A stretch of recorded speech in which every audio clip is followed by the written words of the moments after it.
Hello बच्चों। मेरा नाम नीतीश कुमार है। मैं आपको आज एटॉमिक स्ट्रक्चर से टॉपिक आपका इलेक्ट्रॉनिक कन्फिगरेशन उसको डिस्कस करेंगे हम लोग आज। आपको पता है कि इलेक्ट्रॉनिक कन्फिगरेशन काफ़ी ज़्यादा इम्पोर्टेंट है टॉपिक, और काफ़ी दिक्कतें भी आती है स्टूडेंट्स को इलेक्ट्रॉनिक कन्फिगरेशन में लिखने के लिए। उसके रूल्स बहुत ही स्टूडेंट्स को पता नहीं होती है, तो उनको और चलो देखते हैं। ठीक है,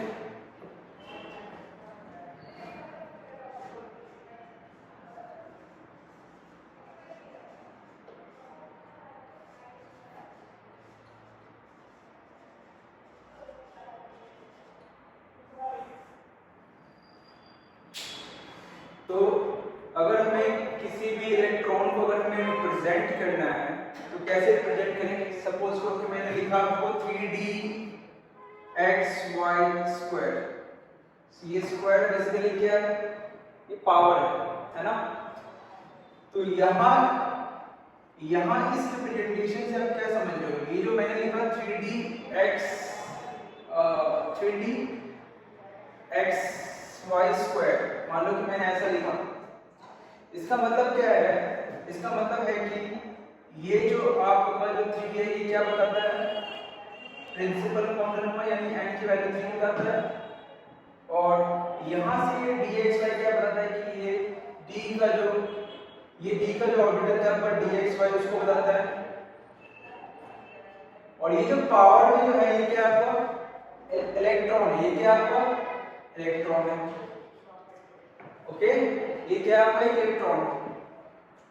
तो यहाँ पे ध्यान दीजिएगा, यहाँ पे जो मैंने आपको बताया ये क्या बताया, ये मैंने बताया आपको रिप्रेजेंटेशन किसका, किसी भी ऑर्बिटल में इलेक्ट्रॉन का रिप्रेजेंटेशन। ओके, ध्यान से देखिएगा यहाँ पे ये जो मैंने लिखा है यहाँ पे n की वैल्यू 3, ये क्या आपका प्रिंसिपल क्वांटम नंबर है ना। जब भी इलेक्ट्रॉनिक कन्फिगरेशन पढ़ते हैं उससे पहले हम प्रिंसिपल क्वांटम नंबर्स को जरूर पढ़ते हैं, तो इसके बारे में आपको पता जरूर होगा।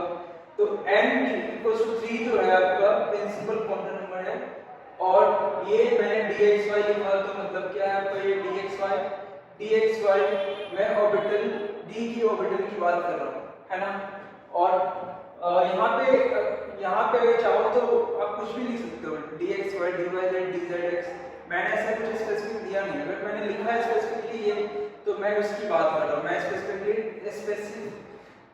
मैं आपको dxy की बात कर रहा हूँ। कई बार इसमें क्या पूछता है, मान लो ये रिप्रेजेंटेशन दे देगा, इसमें पूछ देगा आपको मैग्नेटिक क्वांटम नंबर की वैल्यू या फिर टोटल स्पिन भी पूछ सकते हैं, वो भी आपको निकालना आपने पहले सीखा हुआ है कहाँ पे, क्वांटम नंबर से। ओके, तो ये जो d में जो आपको पावर देगा वो क्या बताएगा, इलेक्ट्रॉन को बताएगा। और n क्या है आपको n=3 यानी कि प्रिंसिपल क्वांटम नंबर बताएगा, और ये dxy क्या आपका ऑर्बिटल है। तो मेरे को किसी भी एलिमेंट या एटम का कन्फिगरेशन के लिए क्या करना पड़ेगा, आपको 3 रूल्स, आपको 3 सेट ऑफ रूल्स है उसको याद रखना पड़ेगा है ना। 3 सेट ऑफ रूल्स क्या क्या है, पहला रूल है आपका ऑफ-बाउंड रूल है ना, दूसरा क्या है आपका पॉलीज एक्सक्लूजन प्रिंसिपल, तीसरा क्या आपका मून्स रूल है। सारे रूल्स को बार-बार से देखेंगे। पहला रूल क्या आपका, पहला रूल से आपका ऑफ-बाउंड प्रिंसिपल,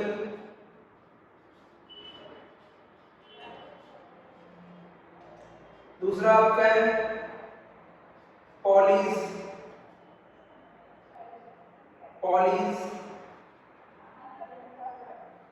एक्सक्लूजन प्रिंसिपल, तीसरा आपका है मून्स रूल तीसरा आपका। ओके, तो ये जो ऑफ-बाउंड रूल है ये क्या बोलता है, ये बोलता है कि इलेक्ट्रॉन को हमेशा पहले लोएस्ट एनर्जी लेवल में फिल करना है। किसमें फिल करना है आपको, लोएस्ट एनर्जी लेवल में फिल करना है। ओके, तो ऑफ-बाउंड रूल के अकॉर्डिंग क्या होगा, electron should be filled in lowest energy level. For example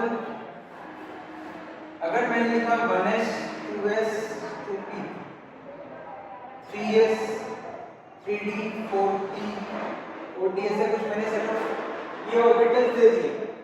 अब इसमें से मैंने पूछा आपको कि किसकी एनर्जी ज्यादा होगी, अगर मेरे को एनर्जी पता होगा किसकी कम है किसकी हाई इलेक्ट्रॉनिक में उसी की अकॉर्डिंग भर पाऊंगा इलेक्ट्रॉन्स को। अगर मेरे में एनर्जी के बारे में ज्ञात ही हो कि एनर्जी किसकी ज्यादा है किसकी कम है तो मैं इलेक्ट्रॉन को कैसे फिल करूंगा? तो एनर्जी किसकी ज्यादा है किसकी कम है वो कैसे डिसाइड करेंगे हम लोग? वो डिसाइड करते हैं n प्लस l रूल से। ओके, ये n प्लस l रूल क्या बोलता है ना? n प्लस l रूल बोलता है कि इलेक्ट्रॉन उसी में भरेगा उसी ऑर्बिटल में भरेगा जिसकी n प्लस l की वैल्यू क्या होगी? लोएस्ट होगी। ओके, तो अगर मैं यहाँ पे 1s को देखूं ध्यान से, इस 1s में n की वैल्यू कितनी है? 1। और यहाँ पे ऑर्बिटल कौन सा आपका s ऑर्बिटल के लिए l की वैल्यू क्या होती है? 0। तो n प्लस l की वैल्यू क्या हो जाएगी आपकी? 1 हो जाएगी। सिमिलर वे में अगर आप 2s को निकालोगे तो n की वैल्यू 2, l की वैल्यू 0। ये n की वैल्यू तो आपको दिख रहा है कि यहाँ पे 2 दिख रहा है आपको, लेकिन l की वैल्यू 0 कैसे? वो आपने क्वांटम नंबर से पढ़ा होगा, है ना?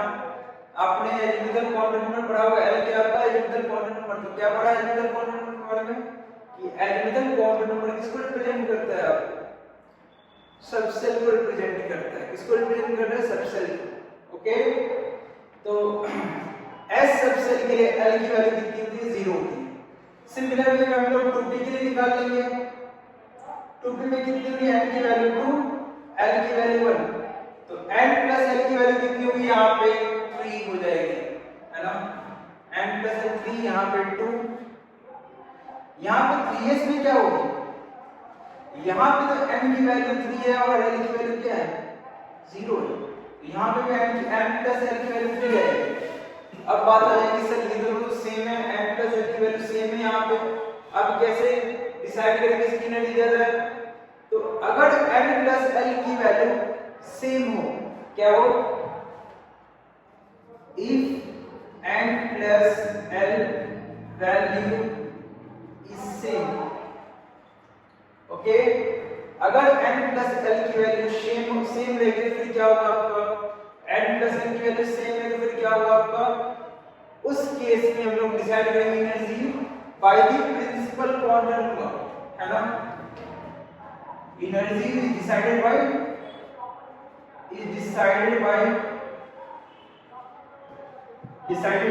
Principal quantum number. Principal quantum number. Okay, lower the value of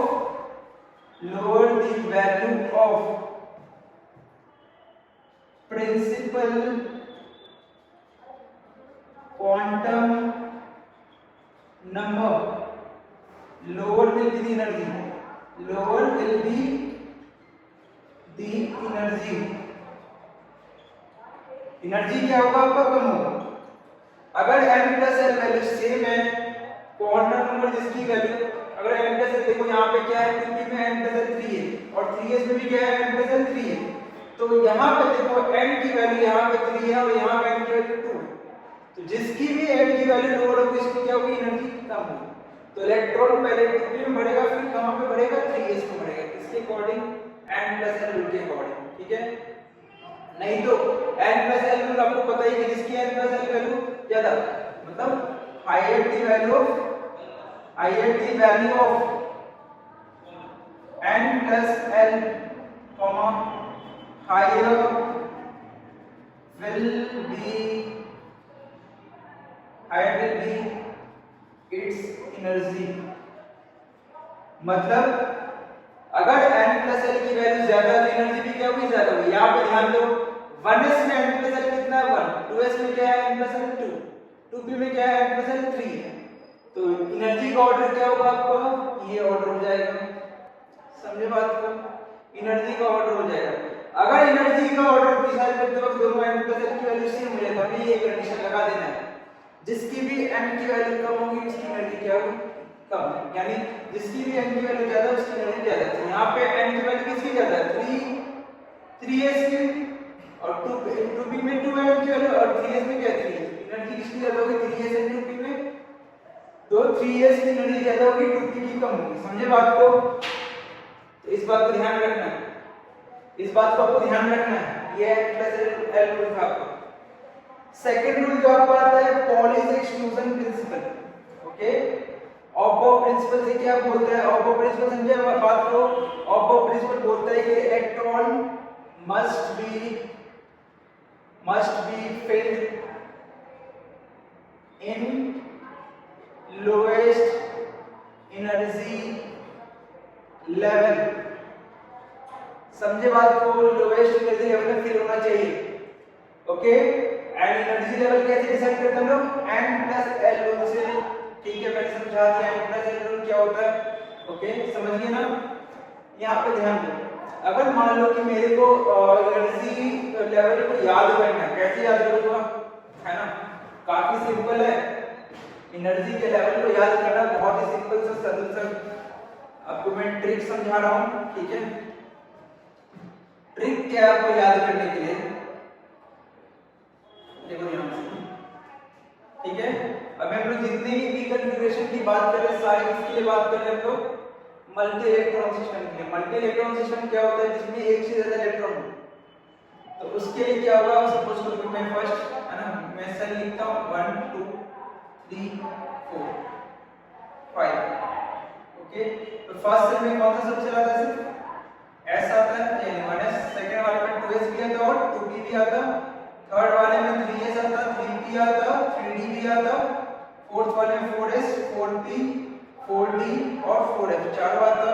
5s में वैसे 5s 5p 5d 5f ऐसे कुछ आएगा। ओके, ध्यान दो यहाँ पे कैसे याद करना है, ट्रिक ध्यान दो। ओके,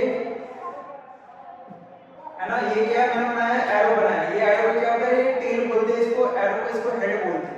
ठीक है, ओके, आपको टेल पे पूंछ पे बैठना है, हेड पे आ जाना है, और हेड पे आ गए तो कहां पे जाना पड़ेगा? आपको टेल पे जाना पड़ेगा वापस, है ना, वापस से फिर से टेल पे जाना पड़ेगा, है ना। ओके, ये हेड पे आ गए फिर वापस से कहां पे जाओगे? वापस से कहां पे जाओगे? टेल पे जाओगे। टेल पे गए फिर वापस स्लाइड की, फिर हेड पे आ गए, फिर वापस से कहां पे जाओगे? टेल पे जाओगे। फिर स्लाइड में कहां पे आए? हेड पे आ गए, फिर कहां पे जाओगे? टेल पे जाओगे, फिर कहां पे जाओगे? हेड पे जाओगे। तो ऐसे ही आपको चलता रहेगा। समझिए ना? तो ये आपको ट्रिक याद रखना है। पहले हम कहां बैठे? टेल पे बैठे, टेल पे बैठ के हम कहां आ गए? हेड पे आ गए, एरो के हेड पे। फिर जैसे आप हेड पे फिर कहां पे जाओगे? टेल पे जाओगे, फिर आप हेड पे आ गए, फिर टेल पे जाएंगे, फिर हेड पे आएंगे। इसका मतलब क्या हुआ कि सबसे पहला जो इलेक्ट्रॉन बढ़ेगा कहां पे बढ़ेगा? 1s में बढ़ेगा। ओके, 1s में बढ़ेगा, उसके फिर कहां पे इलेक्ट्रॉन बढ़ेगा? फिर 2s में बढ़ेगा। ओके, फिर कहां पे बढ़ेगा? 2s के बाद फिर 2p में, फिर 2p के बाद फिर कहां बढ़ेगा? 3s में, फिर 3p में, फिर 4s में, फिर 3d में, फिर 4p में, है ना। यहाँ पे गौर करने वाली बात देखो, यहाँ पे 3d और यहाँ पे क्या है? 4p। तो अगर आप N+L निकालोगे, देखो दोनों का 5 आता। अभी मैंने बताया ना, अगर N+L सेम हो तो किसको डिफरेंस दोगे? एनर्जी, किसकी एनर्जी हायर होगी? जिसकी n की वैल्यू हायर उसकी एनर्जी हायर, या फिर जिसकी n की वैल्यू लोअर उसकी एनर्जी क्या होगी? लोअर। तो लोअर एनर्जी में पहले क्या बोला? ऑप्पो ने क्या बोला कि लोअर एनर्जी में आपको इलेक्ट्रॉन को फिल करना है। समझे बात को? तो पहले किसको फिल करेंगे? लोअर एनर्जी लेवल में। समझे? तो पहले इलेक्ट्रॉन कहां जाएगा? 3d में, फिर 4p में। Okay, understood? इसके बाद जो नेक्स्ट रूल है आपका पॉलीज एक्सक्लूजन प्रिंसिपल, उसको ध्यान से समझते हैं। पॉलीज ने क्या बोला? पॉलीज ने क्या बोला? देखो ध्यान से, पॉलीज का कहना था, पॉलीज का कहना था कि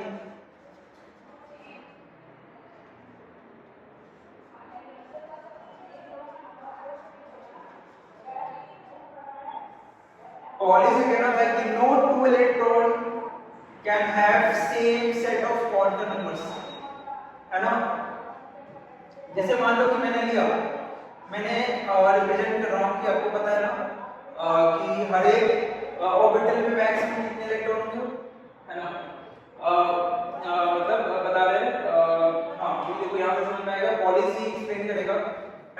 पॉलिश ने क्या बोला कि सेम क्वांटम नंबर्स नहीं हो सकता दो इलेक्ट्रॉन्स का। जैसे मान लो कि मैंने एक ऑर्बिटल लिया, उसके अंदर मैंने दोनों इलेक्ट्रॉन को सेम स्पिन में रखा, एक ऑर्बिटल लिया, ठीक है, एक और मैंने ऑर्बिटल लिया, मान लो मैंने p ऑर्बिटल लिया, ये वाला मान लो मैंने s वाला ऑर्बिटल ले लिया, मान लो मैंने एक s ऑर्बिटल को s ले लिया सपोज करो, और ये मैंने 2p ले लिया।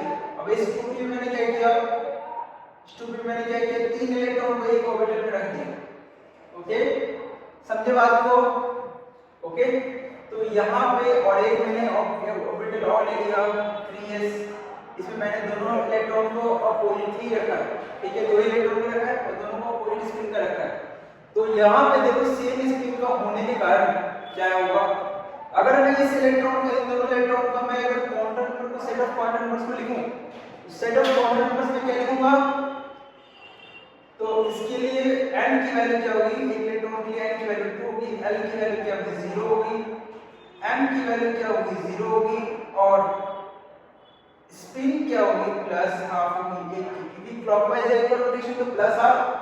वैसे ही दूसरे वाले का अगर मेरे को लिखना है, दोनों इलेक्ट्रॉन तो है डिफरेंट, दोनों इलेक्ट्रॉन है ना, दोनों इलेक्ट्रॉन का देखो यहाँ पे सेम स्पिन है, तो सेम स्पिन का होने का कारण क्या होगा, ये सारी वैल्यूज क्या होगी, सेम ही रहेंगे, n equals to 12 equals to 0, m equals to 0 और s equals to plus half.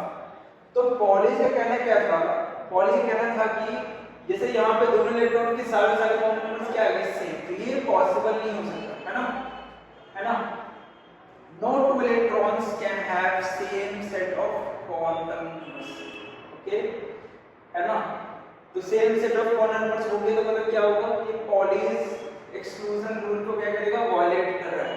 समझे बात को, पॉलिश एक्सक्लूजन रूल को क्या कर रहा है, वायलेट कर रहा है। तो वायलेट करने के कारण क्या होगा, वायलेट क्यों कर रहा है ना, वायलेट क्यों कर रहा है, क्योंकि यहाँ पे सारे क्वांटम नंबर्स क्या है, सेम है। इससे होगा क्या, इससे होगा क्या बताओ, अगर मान लो मैंने बोला कि इलेक्ट्रॉन मेरे को ढूंढ के बताओ, तो यहाँ पे तुम बता नहीं पाओगे ये कौन सा इलेक्ट्रॉन है ना, जैसे तुमने मूवी देखी गोलमाल मूवी है ना, इसमें दो जुड़वा भाई रहते हैं, उसमें कौन राम है कौन श्याम है, कैसे बताओ, है ना, कुछ तो अंतर होगा ना, कुछ तो मान को बर्थ मान को किसी के कुछ होंगे, किसी की नाक छोटी है, किसी की नाक बड़ी, कुछ ना कुछ होगा। बट यहाँ पे इलेक्ट्रॉन को कैसे दिखा, देख के बता दो कि कौन सा इलेक्ट्रॉन, ये मतलब ये कौन सा इलेक्ट्रॉन है, ये कौन सा इलेक्ट्रॉन है, मतलब कैसे बताओगे। तो इसके इलेक्ट्रॉन को बताने के लिए, मैंने इलेक्ट्रॉन को बताने के लिए आपको पता होगा कि हम लोग इलेक्ट्रॉन के बारे में उसके क्वांटम नंबर से डिफाइन करते हैं। तो यहाँ पे सारे क्वांटम नंबर से सेम है, तो डिफरेंशिएट कैसे करोगे इलेक्ट्रॉन को, नहीं कर सकते, है ना।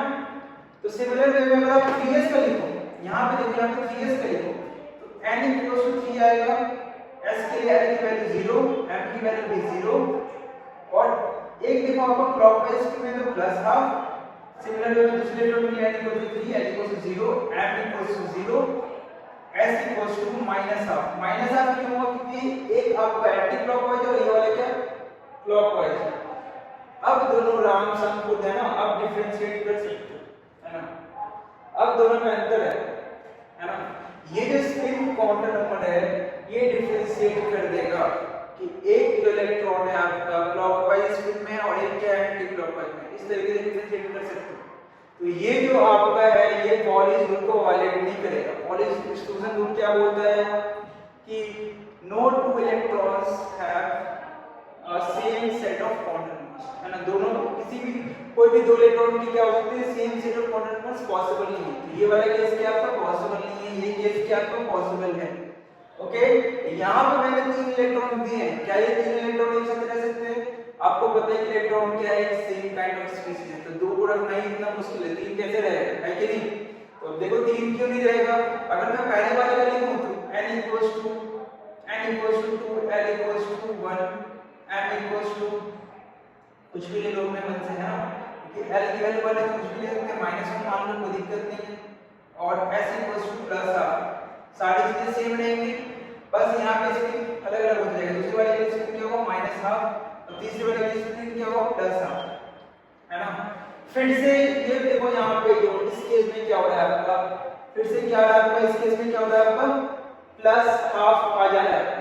थर्ड इलेक्ट्रॉन के केस में क्या हो रहा है आपका प्लस हाफ, क्योंकि यहाँ पे ये क्लॉकवाइज एंटी क्लॉकवाइज तो plus half, anti clockwise minus half, फिर क्लॉकवाइज फिर प्लस हाफ। तो यहाँ पे फिर से देखो कि दो इलेक्ट्रॉन के क्वांटम नंबर सेम आ रहे हैं, तो ये भी केस कौन सा है, violation of poly exclusion principle. तो यहाँ से हम क्या कंक्लूड करेंगे कि एक ऑर्बिटल में मैक्सिमम कितने इलेक्ट्रॉन भर सकते हैं, तो एक ऑर्बिटल में मैक्सिमम 2 इलेक्ट्रॉन भर सकते हैं, ये यहाँ से कंक्लूड करेंगे। ओके, समझे बात को। तो ये था आपका पॉली एक्सक्लूजन रूल। इसके बाद आता है आपका होम्स रूल। होम्स रूल क्या बोलता है, होम्स रूल बोलता है आपको keeping the electron unpaired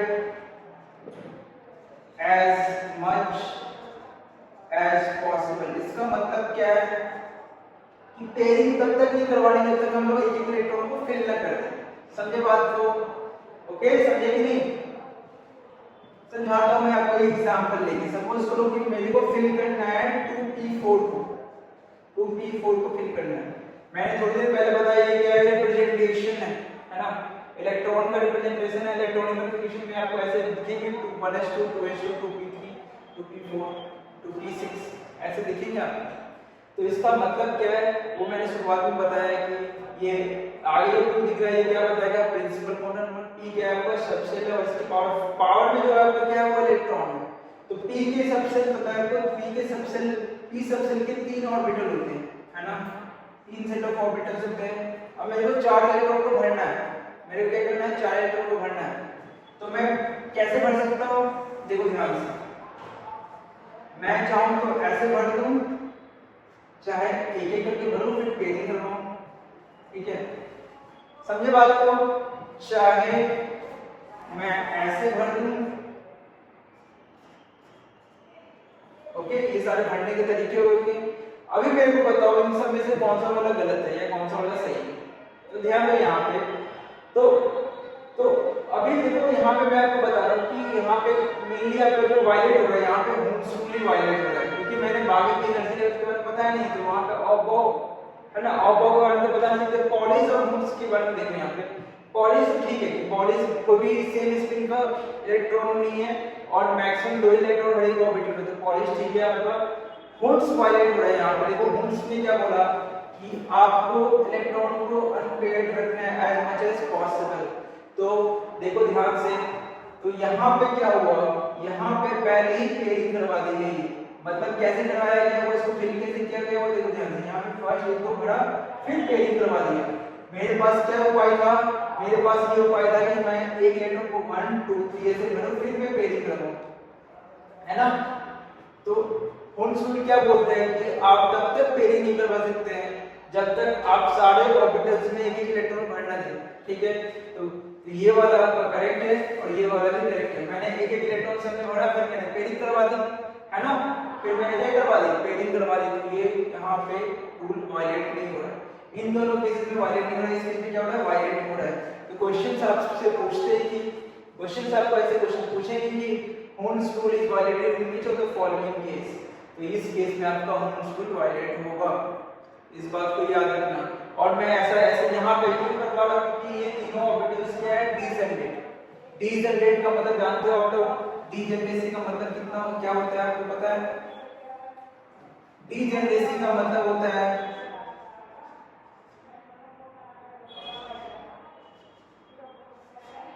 degeneracy का मतलब क्या होता है, ऑर्बिटल्स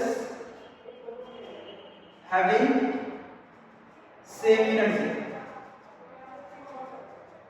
तो उनको डीजेनरेट ऑर्बिटल बोलेंगे। जो भी ऑर्बिटल जिनकी एनर्जी क्या हो सेम हो, उनको क्या बोलेंगे, डीजेनरेट। जैसे p की बात करें, p की टोटल कितनी डीजेनरेट ऑर्बिटल है, तो p के 3 हो। जैसे मान लें मैंने लिखा 2p है, 2p का मतलब क्या होगा, यहाँ पे 2px होगा, यहाँ पे 2py होगा, यहाँ पे क्या होगा 2pz होगा। तो 2px 2py 2pz इन तीनों की एनर्जी क्या है, सेम है। तो अगर मैं चाहूं इलेक्ट्रॉन को यहाँ पे भर सकता हूँ, ये इलेक्ट्रॉन यहाँ भी भर सकते हैं, चाहूं मैं इलेक्ट्रॉन को यहाँ पे भर सकता हूँ, चाहे मैं इस इलेक्ट्रॉन को यहाँ भी भरूं, कोई दिक्कत नहीं है, समझे बात को। ओके, तो इस बात को ध्यान रखना। डीजेनरेसी का मतलब क्या है, डीजेनरेसी का मतलब इन तीनों ऑर्बिटल्स की एनर्जी क्या है, सेम है। मतलब 2px की एनर्जी भी क्या है, 2py की इक्वल है, सिमिलरली 2py की भी 2pz की इक्वल है। ओके, ठीक है, तो हमने अभी रूल्स सीख लिया, अभी देखेंगे कॉन्फ़िगरेशन लिखते कैसे। तो मैंने आपको ट्रिक बताया था, मैं 2-3 एग्जांपल लेता हूँ, उससे मैं आपको सिखाता हूँ, है ना। मैं सोडियम ले रहा हूँ, ठीक है, मैग्नीशियम ले रहा हूँ, चलो मैग्नीशियम आसान सा, सल्फर ले लेता हूँ, और उसके बाद फिर स्कैंडियम कितना होता है एटॉमिक नंबर सबकी याद रखने पड़ेंगे, और आयरन, ठीक है। इसमें 2 एक्सेप्शन है, उसको बताते हैं, एक्सेप्शन आपको बाद में बताया जाएगा, पहले आप सिंपल कॉन्फ़िगरेशन लिखना सीखो। तो सोडियम का एटॉमिक नंबर कितना होता है 11, सल्फर का 16, स्कैंडियम का 21, आयरन का 26। ओके, मैंने ट्रिक आपको सब बताया था, ट्रिक मैंने आपको बताया था, यहाँ पे ध्यान दे दो, फिर से ट्रिक मैं लिख देता हूँ ताकि आपको दिखेगा 1s 2s 2p 3s 3p 3d 4s 4p 4d and 4s, ठीक है। ट्रिक दिखेगा आपको ध्यान से, ट्रिक से कैसे करेंगे देखो ध्यान से, मैंने सिखाया था एटम पे बैठ जाना आपको, है ना।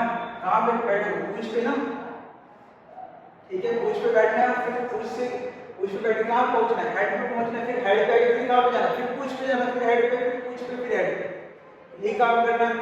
तो देखो ध्यान से, सोडियम का लिखना है मेरे को, सबसे पहले सोडियम में इलेक्ट्रॉन कितने हैं, तो एटॉमिक नंबर कितना है 11, इलेक्ट्रॉन में कितना होगा 11 होगा, ओके, ये सब निकालना आपको आता है, सिंपल सा है।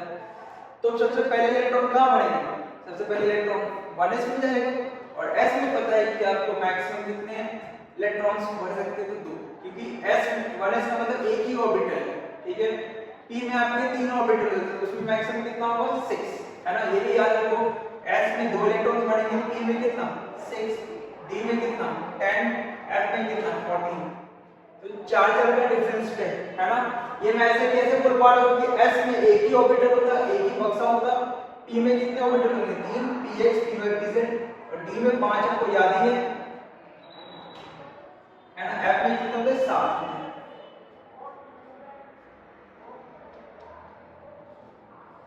है ना। d में आपको पता है कि dxy dyz dzx dz square और dx square minus y square, ये 5 ऑर्बिटल होते हैं। यहाँ पे ध्यान देंगे, पहले आपको बढ़ना है सोडियम के लिए, सोडियम के इलेक्ट्रॉन की फिलिंग करनी है, सबसे पहले कहाँ पे जाएगा आपको 1s में, तो 1s2, फिर कहाँ जाएगा आपको, फिर कहाँ जाएगा आपको, फिर 1s के बाद फिर हम 1s पे भर चुके ना, 2 इलेक्ट्रॉन भर चुके, फिर कहाँ जाएगा आप टेल पे बैठे, हेड पे आगे, फिर कहाँ पे जाइएगा टेल से फिर जाइएगा स्लाइड की, किससे पास होइएगा 2s से, 1s का फिर कहाँ जाएगा 2s पे, 2s पे भी ऐसे ही 2 इलेक्ट्रॉन जाएगा 2s2, कितने भर दिए हमने 4, है ना।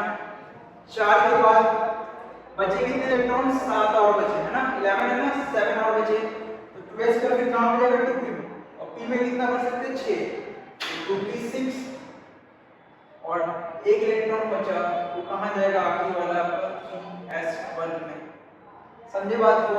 सिमिलरली सल्फर का बढ़ना है, सल्फर में कितना एटॉमिक नंबर 16, इलेक्ट्रॉन कितने होंगे 16, ओके। इलेक्ट्रॉन कैलकुलेशन आपको शुरुआत में बताया था एटॉमिक स्ट्रक्चर में, तो यहाँ पे ध्यान दीजिएगा, सबसे पहले इलेक्ट्रॉन किसमें बढ़ेगा आपका 1s में, यानी 1s2, फिर किसमें, फिर 2s में, 2s2, फिर कहाँ पे जाएगा 2s के बाद, फिर 2p में, 2p6, कितने भर दिए हमने 6 2 और 6 2 8 2 10, 10 भर चुके, है ना। 2p के बाद फिर कहाँ पे जाएगा आपका, 2p के बाद फिर 3s में आएगा, 3s2, कितने भर दिए 12, 3s2 के बाद कहाँ जाएगा 3p में, है ना। 3p में मैक्सिमम कितने भर सकते हैं 6, अभी भरने कितने हैं 4 भरने हैं, यानी टोटल 16 ही है ना, आपने भर कितने दिए 2 4 6, आप ये 2 पद काउंट करना, 2 यहाँ पे जो पावर में लिखना है, पावर में वही आपको लेफ्ट होना चाहिए, 2 2 4 6 8 2, है ना, 10 हो गए हैं, 2 12 भर चुके हैं, 4 भरना है, तो कहाँ भर गया 3p में, कितने बचे हैं 4, तो 3p, है ना।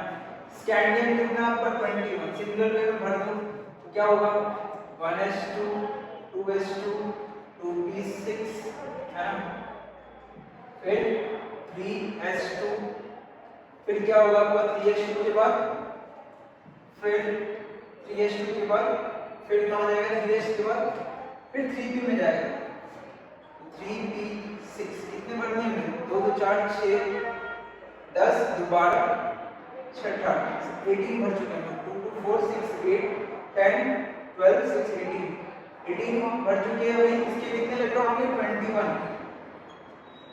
इलेक्ट्रॉन 18 भर चुका हूँ। 3p के बाद कहाँ जाएगा आपका 4s में जाएगा, 4s2 और बचा हुआ ये कहाँ जाएगा d में 3d1। समझे बात को? आयरन का सिमिलर में कैसे लिखोगे आप? आयरन का लिखेंगे हम लोग 1s2 2s2 2p6 फिर 3s2 3p6 18 तक भर चुके हैं। सेम वे में यहाँ पे भी 18 तक ऐसे बढ़ेगा। फिर क्या होगा 4s2 कितने हो गए 20 हो गए। बचे कितने इलेक्ट्रॉन इसमें कितने हैं 26 है ना, 20 में बढ़ गए, बचे कितने 6। और d में पता है कि आपको मैक्सिमम 10 हो सकते हैं, तो कितने बचे हुए 6, दोनों d में भर देंगे तो क्या हो जाएगा इसका कन्फिगरेशन 3d6। ये आपका इलेक्ट्रॉनिक कन्फिगरेशन है। इलेक्ट्रॉनिक कन्फिगरेशन के लिए आपको 3 सेट ऑफ रूल्स याद करने हैं। पहला रूल आपका ऑबर रूल होता है। ऑबर रूल क्या बोलता है कि इलेक्ट्रॉन को हमेशा किस एनर्जी लेवल में भरना है, आपको लोअर एनर्जी लेवल में। मैंने देखो ऑबर रूल फॉलो किया। सबसे पहले मैंने किसमें भरा है 1s में, फिर 2s, फिर 2p, फिर 3s, फिर 3p। ये क्या है एनर्जी का ऑर्डर है। ये जो ट्रिक मैंने लिखा ना है ना, एनर्जी का ऑर्डर क्या होगा, यहाँ से अगर मैं बोलूँ एनर्जी का ऑर्डर क्या होगा, एनर्जी ऑर्डर होगा आपका 1s less than 2s less than 2p less than 3s less than 3p less than 3d है ना। 3p के बाद क्या है, 3p के बाद क्या है 4s होगा, ध्यान रखना 4s, फिर 4s के बाद क्या होगा आपका 3d, फिर 4p एंड सो ऑन। ये क्या होगा एनर्जी का ऑर्डर होगा। इसी एनर्जी के ऑर्डर के अकॉर्डिंग मैंने इलेक्ट्रॉन को फिल किया है। ये एनर्जी का ऑर्डर कैसे लिखा था हमने, n+n रूल से लिखा था है ना।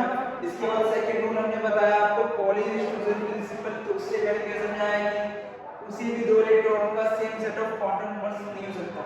इसके बाद तीसरा हमने रूल बताया क्या बोन्स रूल।